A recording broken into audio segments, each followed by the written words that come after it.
Hello and welcome. For Flash MBA, I'm Andrew Hubert, and today we are talking about who makes the first move in a negotiation. Should you drop anchor or wait at the altar? Let's talk about it. The takeaway for this section: if you talk first, you gain power. But if you let him talk first, you gain information.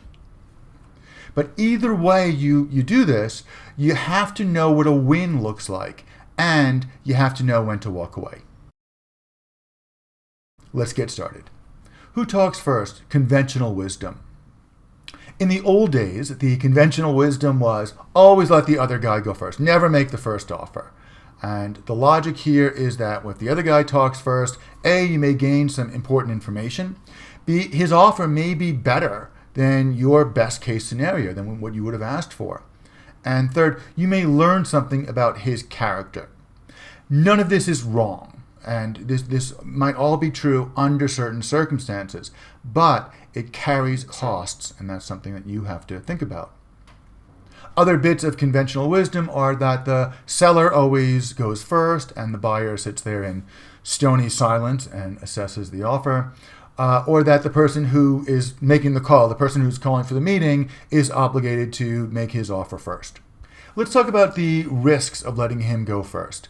You're giving up power. You're giving up the high ground. He is seizing the initiative. He is controlling the agenda. So in effect, the rest of the negotiation, you are trying to undermine and attack his initial position. The second risk of letting him go first is that if you are an unwilling negotiator, if you let him go first, he's going to open high. He's going to open with a really ambitious, aggressive offer. What you consider to be reasonable now looks crazy. So you're going to start making concessions and you're going to start compromising before you even get into the negotiation. And an aggressive counterparty who's watched my videos, who's been to my classes, is going to know this and he's going to take advantage. So when it comes to the subject of who's up first, you've got two options. One is to drop anchor. This is when you go first and you establish the range. And the second is what I call waiting at the altar, where you let him come to you.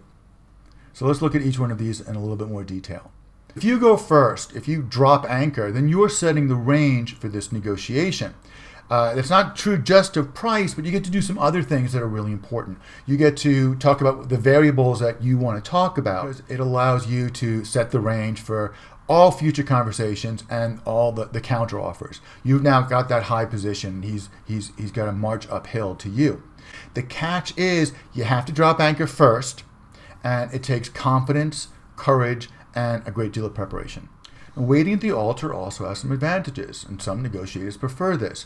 First of all, you're getting a lot of information. He's supplying you with not just price information, but he's going to explain his offer.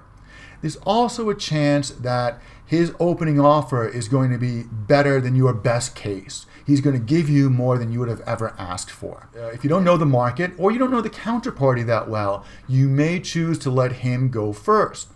This works best when you don't have any requirement to finish the negotiation, to finish the deal at this session. You can go away and come back, or you can go away and not come back. So let's talk about some best practices for how you get this party started. If you drop anchor, if you go first, start high, be ambitious. You need to prepare and plan in advance, not just what you're going to say, but what he's going to say, because he is going to counter. And you have to have a plan for how you're going to make concessions.